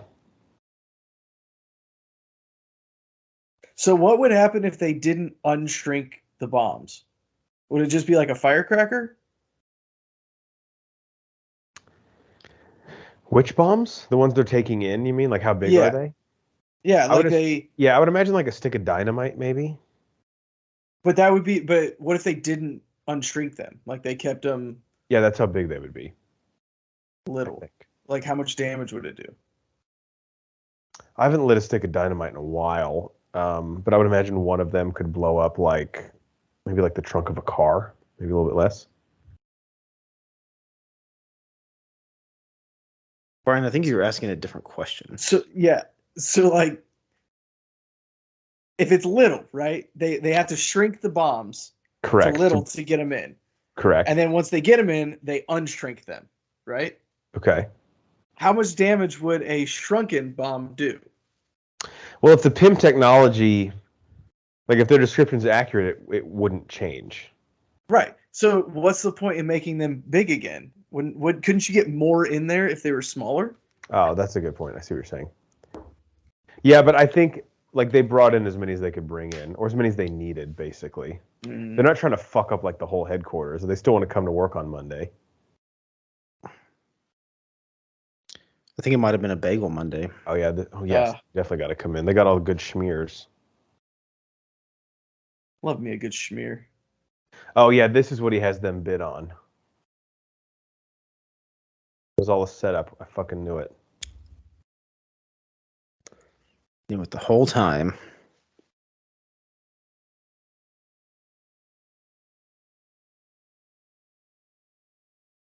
Now, so he still doesn't know Hope's involved, right? I don't think so. So in Ant-Man and the Wasp: Quantumania, skip ahead 30 seconds if you don't want this spoiled, but it's in the trailers. Darren Cross plays MODOK in the quantum realm. Or sorry, Corey Stoll plays Darren Cross as MODOK. Because at the end of this movie, he gets sucked into the quantum realm. Yeah. Mm-hmm. And he's assumingly like been working for Kang. That makes sense. Probably not by choice. Jonathan Majors said in an interview, they said, Kang in the comics, he's not very physical. Will we see more of the cerebral approach or the physical approach in this? And he goes, you gonna get it all. Ooh. I like that as a quote. Also, he's in Creed 3 shape, so I'm assuming he's like, well, I have to kick someone's ass. Yeah. Okay. Like, I'm not going to let this go to waste.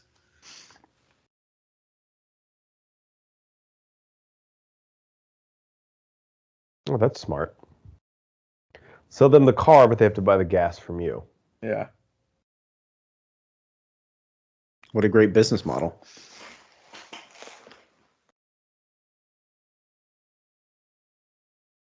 I guess, so is all of Darren's motivation, because Corey Stoll has a fuck ton of screen time in this, is it all just that Hank Pym passed him over to run Pym Enterprises? It's a little weak, but whatever. Yeah, but the MCU isn't known for their villains. Yeah.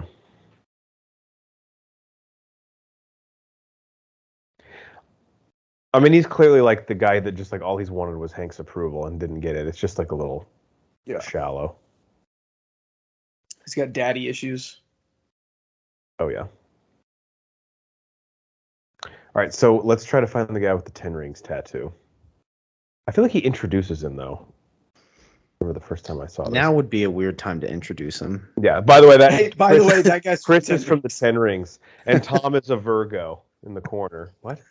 Let's do that.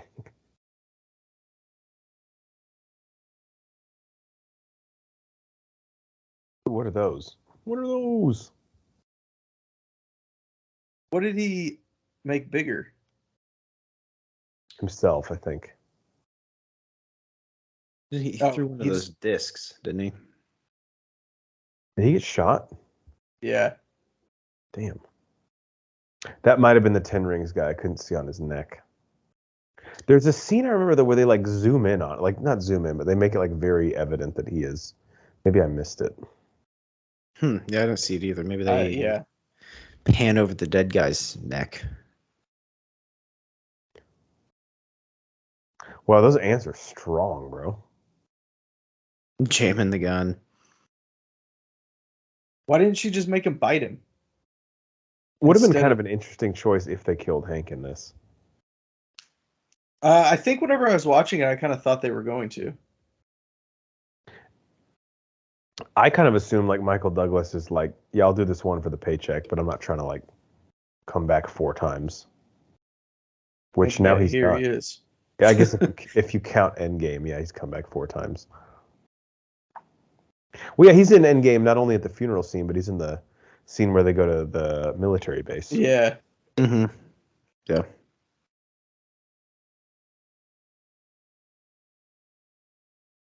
He's not happy.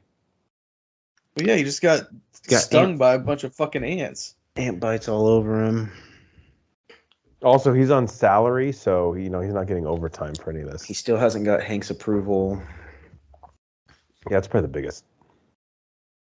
He knows Hope doesn't want to fuck him now. This was the reel that they put together at Comic-Con for the movie. It was all like previs, but him like running on the top of the gun. Yeah. That's kind of like his signature move in the comics. This is just a badass set piece right here. Like, I would love to see. There's probably a breakdown of this somewhere, like this being filmed. oh yeah, Yeah. fucking wild. Like how many like real effects did they put in? I think both of you. Did you guys watch the documentary on ILM? What was that one called? Was that called Life of Magic? Yeah, I can't remember what it was called. It was like a 4 or 6 part series. Was that like that and then the start of Pixar? I think Pixar was part of it. Yeah, I think it. I mean, it talked about how he sold to Pixar for them to make cartoons. Anyway, it was really interesting, like seeing how they evolved from doing special effects, obviously on A New Hope when it all started, to present day.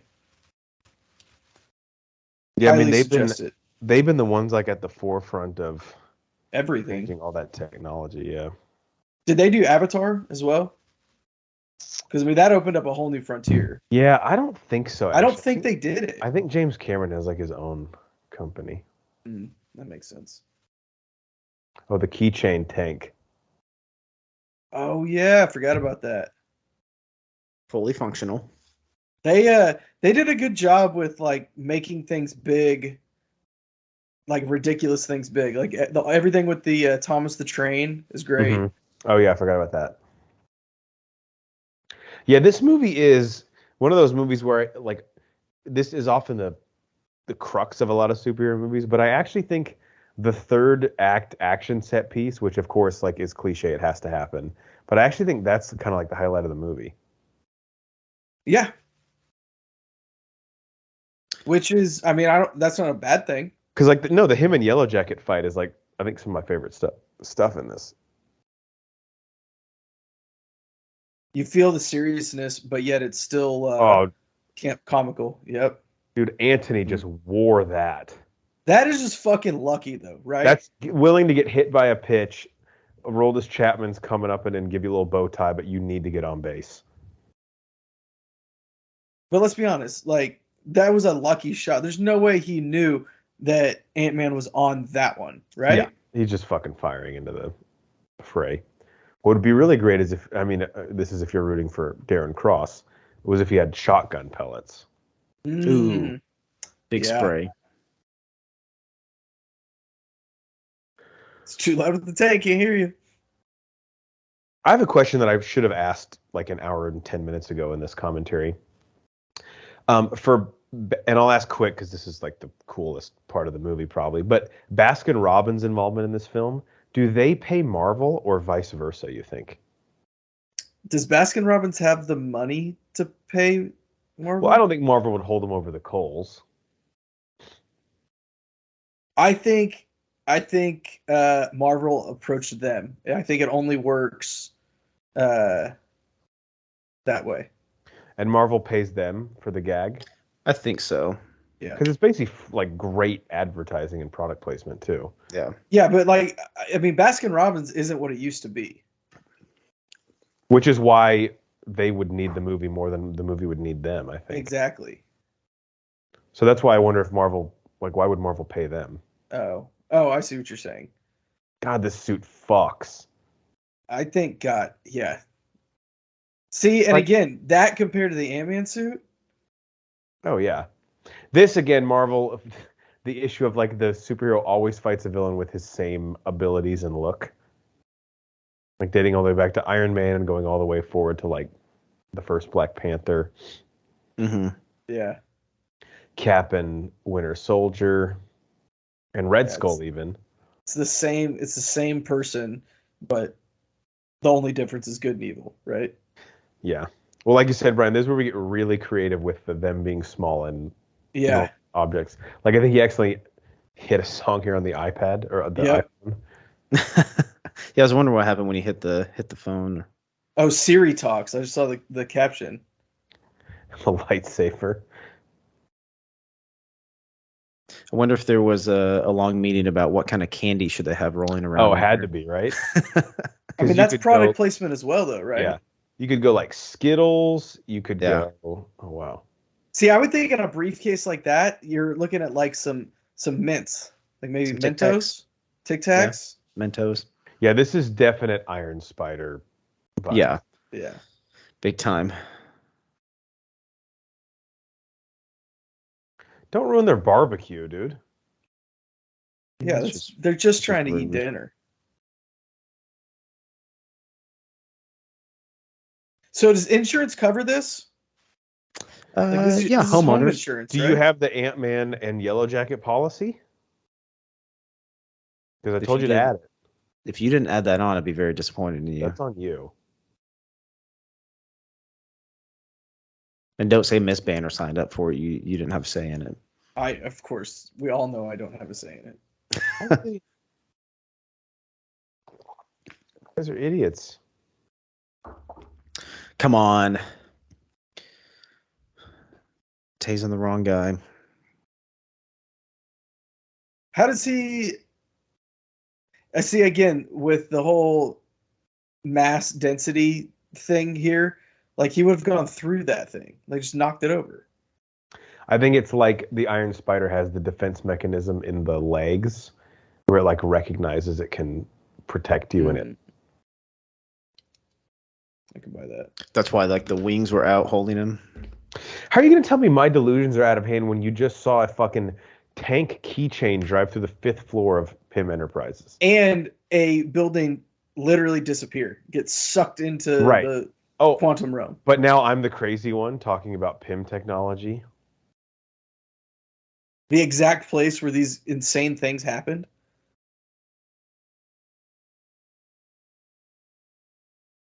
We always talk about kid actors and kid actresses, and she nails it in both this and Ant-Man and the Wasp. Yeah, I know you were talking about earlier, or I think someone said, wondering like what the age for now would be. Like, could this actress still play the role?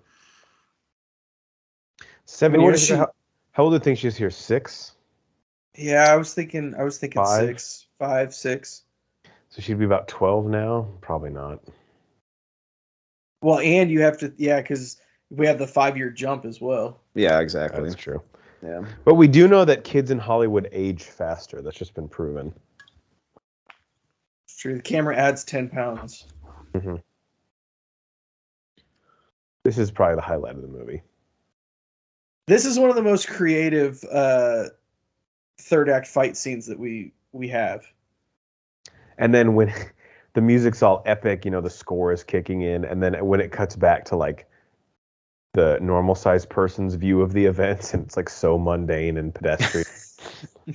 It's like, who gives a shit? Yeah, it's like, and pew, pew. But also, where's that laser coming from? That's right. The Yellow Jacket is just a fucking badass villain. Honestly, if you put anybody else in the Yellow Jacket suit, they would be way better. He's just not using his abilities correctly. Yeah. Like right now, he has the ability to fly or hover. So why are you not doing that? That's going to keep you away from having. Yeah. See, here I'm back with the physics. Like an adult could easily pick up one of those train cars, so it makes sense that he could throw it. Yeah. But it would come at you faster because there's less wind resistance to stop it. Right? But yeah, see, so then that's my guess, and I'm not trying to nitpick. I'm just actually trying to understand it. like if you threw the train at Yellow Jacket, wouldn't that just be like if I picked up one of those trains and threw it at Nate, he'd be like, okay, and? I mean, I feel like you could throw it hard enough at me that it would hurt. Oh, these guys. I love this crew. Back it up. Back it up. Yep. Yep. Back. But don't back it up so fast that it's suspicious, you know? It's like whenever you know you're speeding and you go past a cop on the highway and you're like, don't slam on my brakes. Just let off the gas. Yeah, let off the gas. Don't draw attention to yourself. Yeah, don't freak out. And then you're looking in your rearview mirror for the next 20 minutes. Do? Which I should know because I am an innocent person. Just asking for those out there that might not know.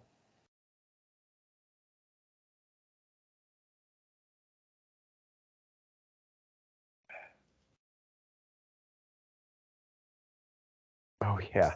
This is when Anthony, at the end of Ant-Man and the Wasp, when the blip happens, he starts like drumming on his rock band set. Yeah.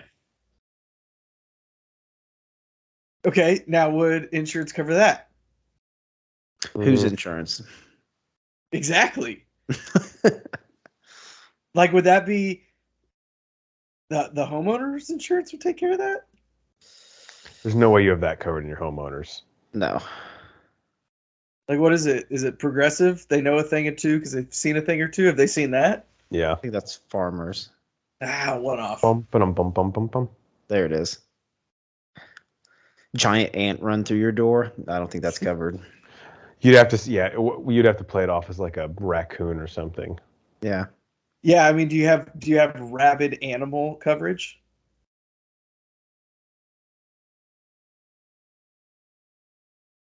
So he has to go quantum. I believe so. Yeah. Yeah.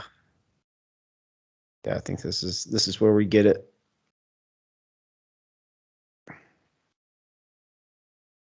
Yeah, I have to agree with Banner. He's definitely underutilizing the suit. Yeah. Now, Cross might not have as many Pym particles as Scott does. Like, that's why Scott can basically shrink and grow at will. It's a good point.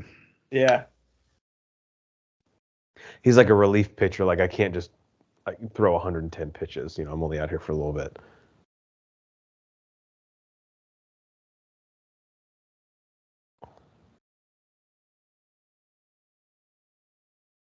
So I guess it's right here. It's going to have to be when he goes quantum, right? Because he hasn't had a need to yet.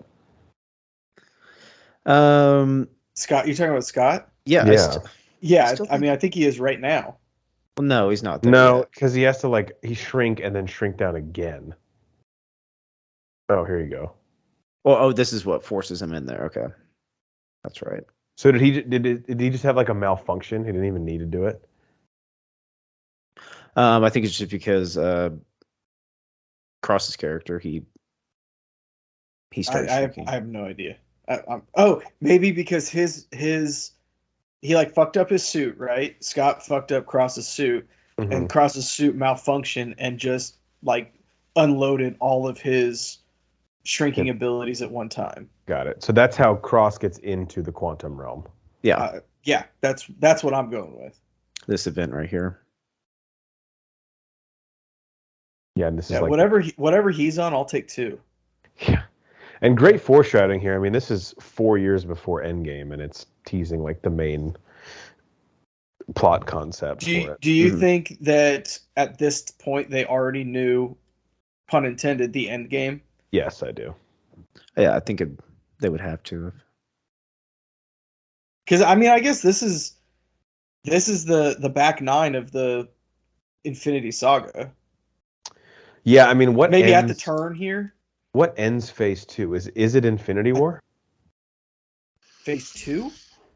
Ends Phase 2. What ends sorry. Phase 2? Sorry, this is the end of Phase 2. Yes, I believe this is the end of Phase 2. I always think this is the beginning of Phase 3. But yeah, Ant-Man technically did end. Not even technically. It just actually ended Phase 2. Yeah. Which I remember thinking at the time, like, that was a weird place to end it. Yeah. And then does Phase 3 start with Guardians 2? Or is that right before Infinity War, Guardians 2? No, Guardians 2 is before Infinity War because you have Thor Ragnarok is right before Infinity War and Black Panther's right before that. Yeah. I think Guardians 1 is after this. Right? Is it? Then both Guardians are in Phase 3? I think so. I don't know. After Phase 2, I got really confused by the I thought phases. Guardians was 2014, but I could be wrong. Oh, maybe it was. If only there was a way to look these things up, but... Yeah, no, I have indulged way too much to look anything up. Yeah, 14. 14. Yeah. 14, okay. It might have been the movie actually right before this. So when did Age of Ultron come out? Right before this, like months before this. 3 Okay. months, I think, yeah. So it was Guardians, Age of Ultron, this. Yeah, that's what I'm trying to think, because Civil War I thought was like the... It was Was like it the middle beginning of 3? Maybe. Was it the next movie after this, though? That's what seems crazy to me. Yeah. I feel like it was earlier than that, but I guess not. We have Captain Marvel also in Phase 3. Ugh. Brian's favorite.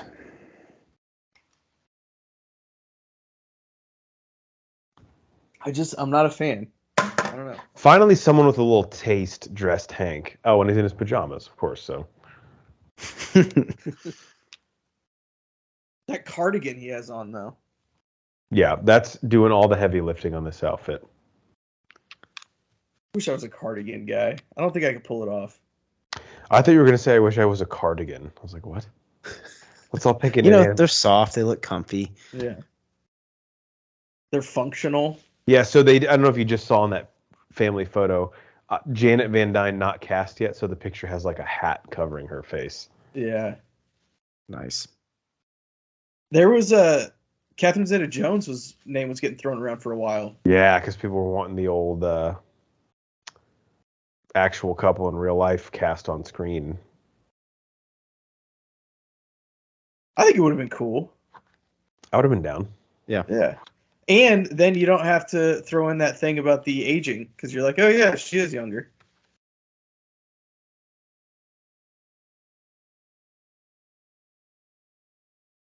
Really turn the corner with the dynamic here. Mm-hmm. Well, Bubba Cannavale's like, look, I know you're a good dude, and now I actually saw it in action, so. Don't try and fuck my wife. His name's Paxton. Wouldn't have guessed that in 10 tries.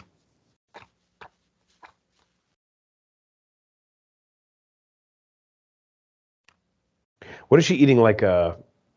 Is that a burger with no bun? I was going to say, is she like no carbs right now? Or is it maybe meatloaf? It looked I like think a really it's meatloaf. thin, dry slice of meatloaf. Still looks good, though. With mac and cheese and asparagus? God, I'd fuck with that dinner. I definitely would fuck with that, yeah. And that wasn't like Kraft macaroni and cheese either. That was the homemade baked shit. Yeah, that was, yeah.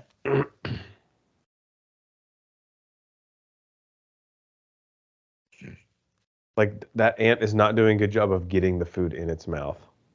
Wow, continuity error. Look how much mac and cheese just got added to her plate. Wow, where did that come from? Jesus, we got to write Marvel Studios right now. So is this him getting the call from Sam? No, I don't think so. I know the post-credit scene is Sam with Cap and Bucky is like being It's when they detained. have him in like that big magnet vice thing, right? You got another rosé there? I could watch just a whole short film of Luis walking through an art gallery.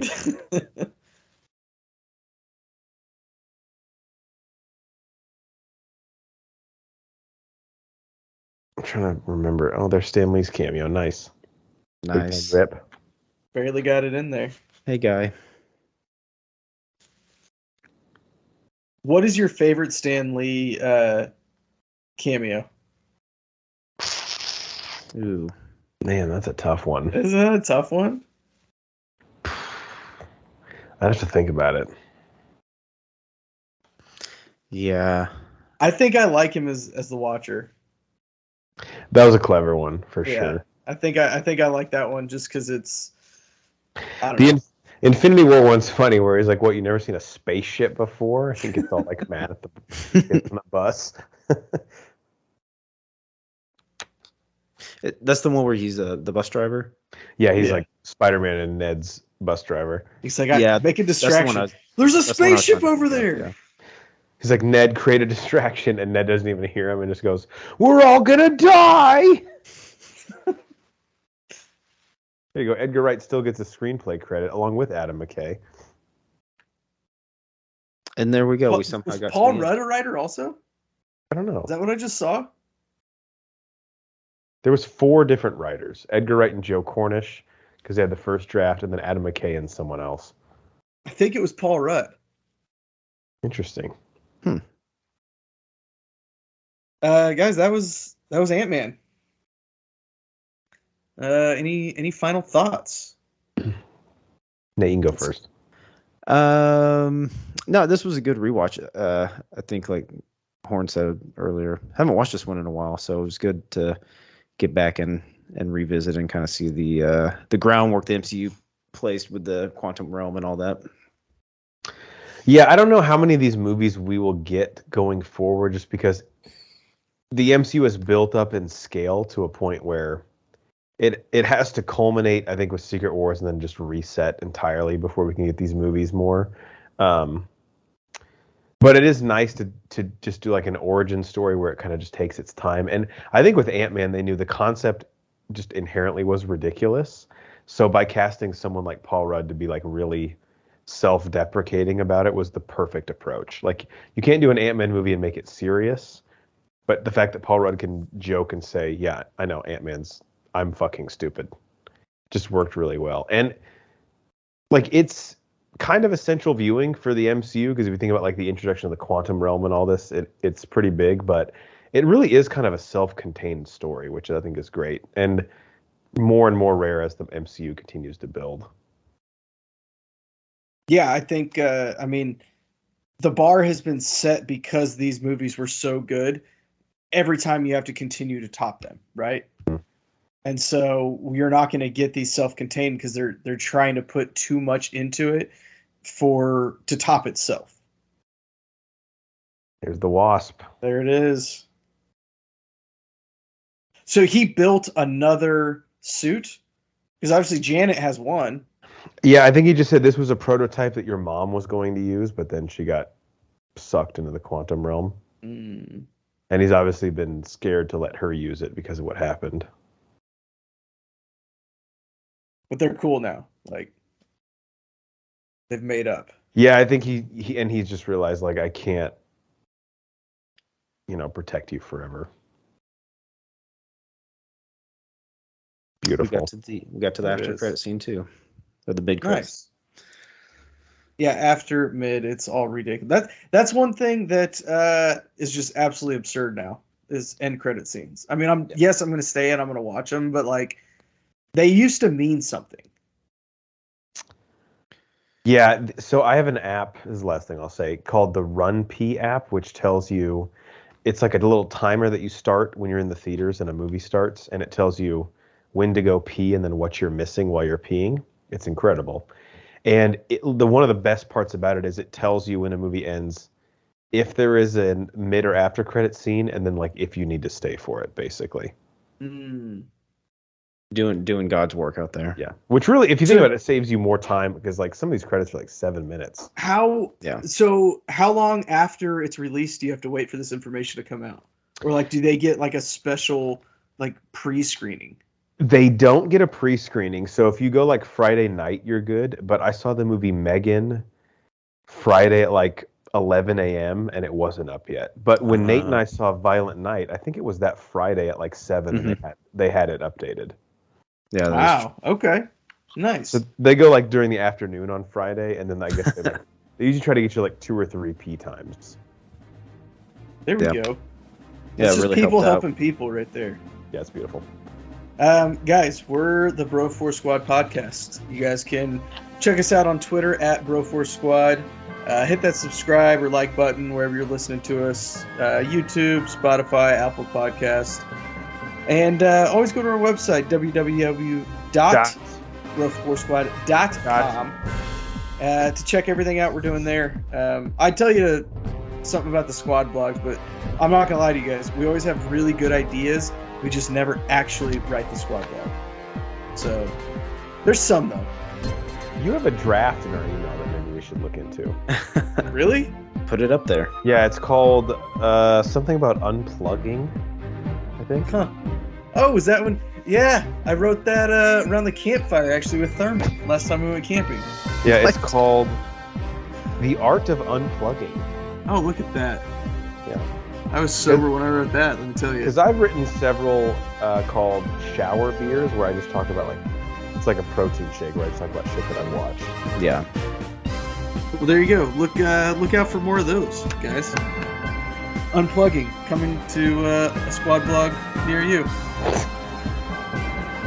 Okay, bye. I'm very interested in seeing that.